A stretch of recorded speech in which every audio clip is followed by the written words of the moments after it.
All right. It is June 17th, 2019. It's Monday. I have to do a job and then I'm going to the mic tonight. In the last episode, I talked about my experience with the comics of of Nevada and Vegas. Fuck. Today or now, I just want to talk about the experience as a whole. I guess I'll start off with the negatives and then go to the positives. The negatives about Las Vegas. I don't know if this is going to be a general experience when I start going to more places, but there was like it's a really well, I hesitate to use the word toxic, but toxic feels like a good way to describe it. I was describing the best way I could describe it is it seems like the people from Nevada and that live in Vegas are jaded. They're really jaded. They're really tired, and I think the reason they're jaded and tired is because of people that visit that take that whole what happens in Vegas stays in Vegas thing way too far. It's like people that visit Vegas forget that there's people that just live and exist there.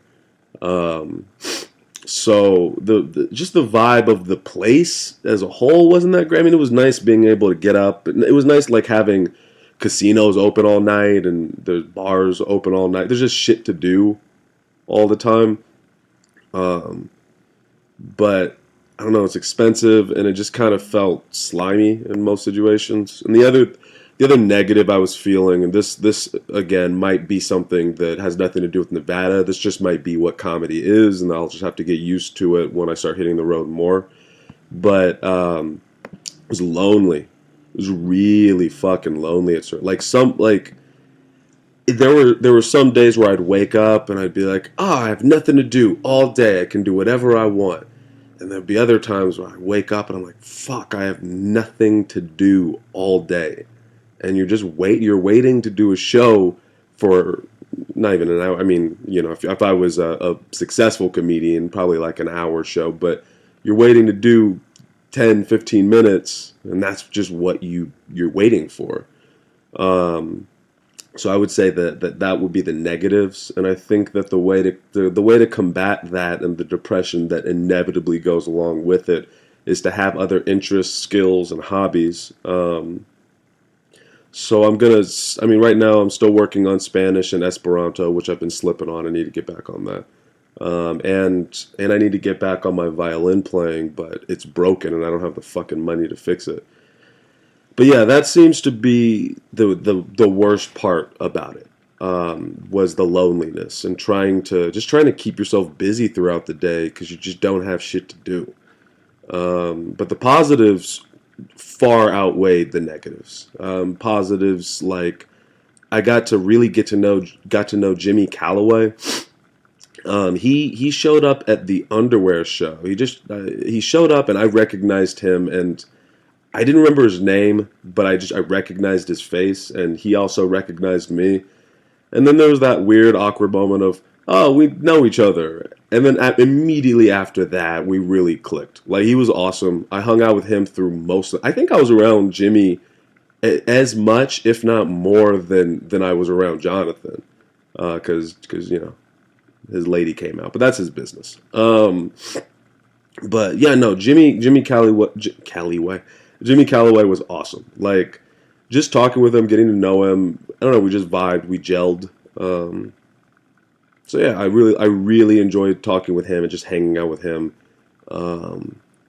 I got to hang out with the audience after the underwear show. Yeah, after the underwear show, me and Jimmy hung out with this group of people that came to watch. I'm sure I came off very strong to them, but they seemed to enjoy the company. So that was fun.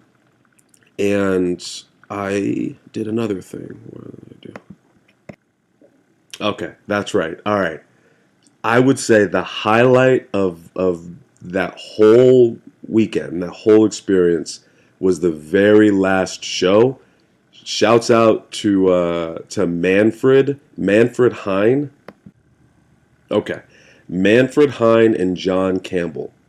Thank you. If you listen to this, thank you guys so fucking much for putting me on that show. That show was like pivotal to me feeling like this comedy thing is feasible. It it was it wasn't like, oh, it was a packed out audience. Don't get me wrong, there was an audience. It was fun. They were a little rowdy, and I had to get them under control at some points. But I don't know how to describe it. Like the feeling of I I went to another place. I got booked in a show in the middle of nowhere with who is clearly not my demographic, and I did well, and I got money for it.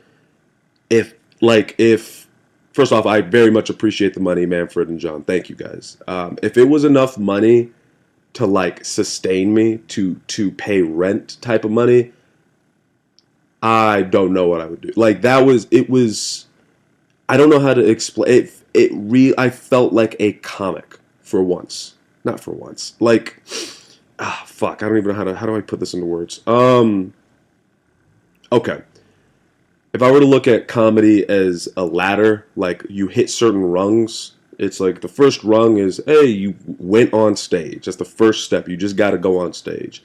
And then it's like, oh, you learned how to write jokes, and now you're doing jokes on stage. Oh, you know how to you bombed. Hey, you bombed and you survived, and you keep going. And those rungs go up, and then you get to like, hey, you made some money. You got booked on a book show. You did your first comedy club. Yada yada yada. This rung was like, oh, you hit the road, you got booked, hit the road, and made money doing it, and did well at that show. Like that was it. Just felt good. I had a 4-hour drive right afterwards, and we got stopped by the cops, which was terrifying. And it still couldn't bring me down. Like it made me feel like a comic, and it made me feel like this is all feasible. This is all something that is possible to be done. So I would say that's the best. That was the best part. It was like, I don't know. I guess when you have a loss for words in a podcast, it makes it weird. But I'll give me a second. Okay, collecting my thoughts. I guess without rambling anymore. Basically, it was really important moment for. God damn it! It was a really important moment for me. It was a really important moment. It was eye-opening to the idea that all of this is possible. It's feasible. This is not, this isn't the edge of the galaxy that I have to try to reach. This is just a state over and then a state from there, and just build up and don't stop being funny. And that was the other thing I learned in watching it. It went well. I did well. Yada yada yada. But had I not been working on this craft, I mean, if you're new to listening to this, just listen to the old ones and you'll hear me talk about my progression. This is only episode 30 something, and I feel like I've already gotten better. But if it wasn't for that progression and that work, I don't think it would have felt as good, because I don't think I would have done as well. So it really made me feel like all this work is paying off. All of this is going to be worth it. I'm pretty confident I can do this, and that's where Vegas left me. So there's more stories to come, but that's where I'm at. I'm gonna leave the light early.